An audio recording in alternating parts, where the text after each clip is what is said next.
Selamat berjumpa kembali dalam layanan audio Sahabat Seperjalanan. Hari ini adalah hari Sabtu 7 Juni 2025.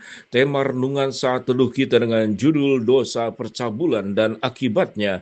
Firman Tuhan terambil dalam 1 Korintus 5 ayat yang pertama sampai dengan ketiga. Memang orang mendengar bahwa ada percabulan di antara kamu, dan percabulan yang begitu rupa seperti yang tidak terdapat sekalipun di antara bangsa-bangsa yang tidak mengenal Allah, yaitu bahwa ada orang yang hidup dengan istri ayahnya. Sekalipun demikian kamu sombong, tidakkah lebih patut kamu berduka cita dan menjauhkan orang yang melakukan hal itu dari tengah-tengah kamu? Sebab aku sekalipun secara badani tidak hadir, tetapi secara rohani hadir. Aku sama seperti aku hadir, telah menjatuhkan hukuman atas dia yang telah melakukan hal yang semacam itu. Mari kita berdoa. Bapa yang di dalam surga, kami ingin belajar sesungguhnya apa penyebab dan juga sumber yang membuat seseorang melakukan percabulan. Di dalam nama Tuhan Yesus kami berdoa. Amin. Shalom sahabat seperjalanan yang dikasihi Tuhan. Jelas-jelas dalam 1 Korintus dan juga di dalam banyak jemaat-jemaat yang terjadi dari perjanjian lama sampai perjanjian baru. Sebuah dosa klasik yaitu percabulan. Kita tahu dengan jelas bagaimana Daud kemudian berzina dengan Batseba. Kita tahu dengan jelas juga bagaimana di dalam kehidupan Sodom dan Gomora yang melakukan perbuatan-perbuatan dosa, termasuk di dalamnya adalah percabulan. Dalam Injil Matius pun Alkitab mengajarkan, jikalau matamu kemudian melihat dan menginginkan seorang wanita, maka engkau sudah melakukan percabulan di dalam hatimu. Dan itu disebut juga sebagai perzinahan. Sahabat seperjalanan yang dikasihi Tuhan, mari kita belajar. Kalau Allah sudah menciptakan unsur dan organ-organ dalam setiap laki-laki dan perempuan yang Allah ciptakan memang untuk mendapatkan keturunan, maka seluruh aturan-aturan Tuhan, anugerah-anugerah Tuhan, itu perlu ada tata laksana yang dilaksanakan sesuai dengan perintah dan kebenaran firman Allah. Manusia diberikan hak untuk menikmati berbagai macam anugerah, namun manusia pun diberikan aturan dan juga petunjuk-petunjuk serta batasan-batasan yang harus ditaati. Jikalau setiap manusia melakukan sesuai dengan keinginannya, setiap manusia melakukan sesuai dengan hawa nafsunya, maka tidak ada lagi aturan yang kemudian ditaati dan tunduk sepenuhnya kepada Allah. Lalu buat apa Tuhan mengatur aturan termasuk di dalamnya adalah percabulan dan perzinahan? Itu adalah sesuatu yang dilakukan di luar pernikahan, berhubungan secara intim dengan cara yang salah, kemudian juga dengan orang yang salah. Mari kita melihat dengan cara yang salah. Apa dengan cara yang salah? Di dalam Alkitab dan juga kita melihat di dalam penyimpangan-penyimpangan seksual yang terjadi di muka bumi ini. Ada manusia melakukan hubungan dengan binatang, ada manusia yang melakukan hubungan bahkan dengan mayat. Ada orang yang melakukan hubungan kemudian dengan keluarga sendiri. Yang kita tahu dengan jelas itu akan menimbulkan keturunan kalau sampai memiliki anak. Ada cacat karena memiliki kelemahan yang sama di dalam darah keluarga yang sama demikian. Ada juga yang kemudian di luar pernikahan. Setiap percabulan-percabulan yang dilakukan, mengapa begitu dilarang oleh firman Allah? Mari kita belajar bahwa dosa percabulan sama dengan dosa yang lain, yaitu dosa mencuri. Dosa mengambil hak orang lain, menginginkan sesuatu yang bukan miliknya. Jadi pencurian barang yang bukan miliknya, lalu kemudian mencari popularitas supaya kita menjadi orang yang kemudian dikenang, menjadi orang yang populer. Itu pun juga mengambil hak kemuliaan untuk diri sendiri. Sehingga perampasan-perampasan hak tersebut yang bukan milik kita, maka itu adalah sesungguhnya perbuatan dosa. Kita melihat dari Keluaran pasal 20. 10 hukum Tuhan itu berbicara tentang perampasan, tentang hawa nafsu. Kalau kita melihat jangan ada padamu ilhalin di hadapanku. Allah sudah memberikan segala sesuatu kepada kita.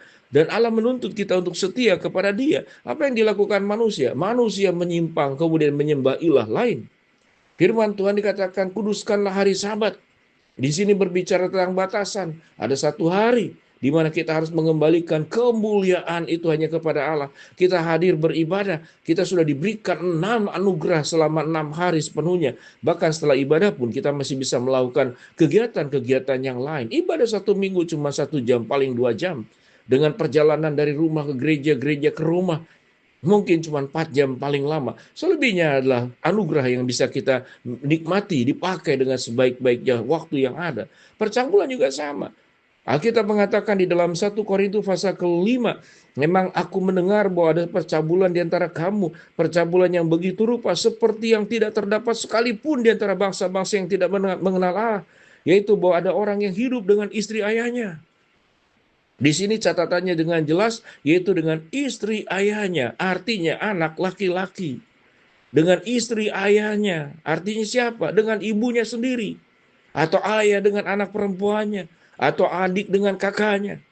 Kalau seluruh dunia kemudian melakukan perbuatan dosa dengan sekehendak pribadi sendiri, maka terjadi berbagai kekecauan. Kalau kita berbicara tentang hubungan suami istri, tatkala yang sudah menikah, kemudian kita sudah menyatakan janji setia di hadapan Allah, di mezbah Tuhan, di gereja Tuhan. Aku akan setia dalam suka duka, lebih dan kurang, kaya atau miskin, sehat maupun sakit, selama kita hidup, sampai maut memisahkan. Kemudian di tengah perjalanan, karena satu dan lain hal, kita tidak berlaku setia. Ketidaksetiaan itu tentu akan menyakitkan. Karena mengapa? Karena kita sudah menjadi milik pasangan kita yang sudah berkeluarga. Lalu kita memberikan diri kepada pihak lain. Lalu kita kemudian menikmati hubungan di luar pernikahan. Maka itu adalah sebuah percabulan. Baik kemudian dengan sesama, ya dengan lawan jenis, apalagi dengan sesama jenis, apalagi dengan keluarga sendiri. Sahabat seperjalanan, sebuah kesetiaan itu perlu kita tunjukkan antara kita dengan Allah, antara kita dengan pasangan kita.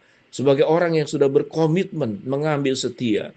Seseorang yang kemudian menunjukkan sebuah kedewasaan dan kehidupan rohani yang baik, dia tidak akan melanggar kesetiaan yang sudah diikrarkannya. Dan kesetiaan itu adalah karakter dan sifat Allah, di mana Allah setia mencintai kita, setia di dalam mengasihi kita, setia di dalam menjaga kita, setia di dalam melindungi kita. Apakah kita setia di dalam menjalankan kebenaran firman Allah, khusus yang bersangkut paut dengan percabulan dan perzinahan?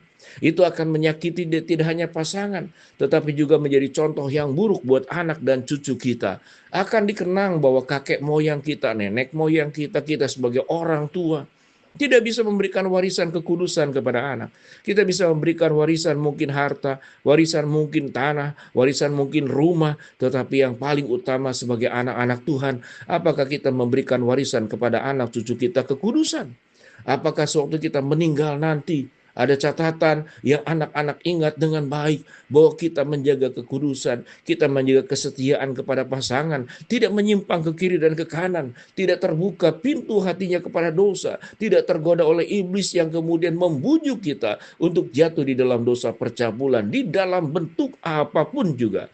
Allah sudah memberikan sebuah keindahan keintiman, yaitu dengan pasangan. Bukankah Adam hanya diciptakan Hawa buat dirinya, dan Hawa akan hanya diberikan kepada Adam satu-satunya? Tidak terjadi yang namanya poligami. Semenjak kemudian Allah menciptakan manusia, Adam dan Hawa, dan kemudian monogami itu menjadi hukum Allah yang harus kita terus jaga dengan baik. Sahabat seperjalanan, percabulan adalah pencurian, perzinahan adalah perampasan hak. Dan itu menyakiti Tuhan dan menyakiti orang-orang yang ada di sekitar kita, khususnya keluarga kita. Biar kita menjaga dan memberikan warisan kepada anak cucu kita. Tidak hanya harta, tidak hanya kemudian tanah, rumah, atau apapun bentuknya. Tapi kita berikanlah warisan kekudusan dan kesetiaan dengan menghindari percabulan dan perzinahan. Mari kita berdoa. Bapa yang di dalam surga, terima kasih buat kebenaran firman Allah yang kami pelajari. Hamba-Mu berdoa buat sahabat perjalanan yang sakit, Tuhan jamah sembuhkan, yang sedang menghadapi masalah Tuhan bukakan jalan, yang sedang berdoa mengharapkan sesuatu Tuhan kabulkan dengan waktu dan cara Tuhan yang terbaik. Di dalam nama Tuhan Yesus kami berdoa, amin.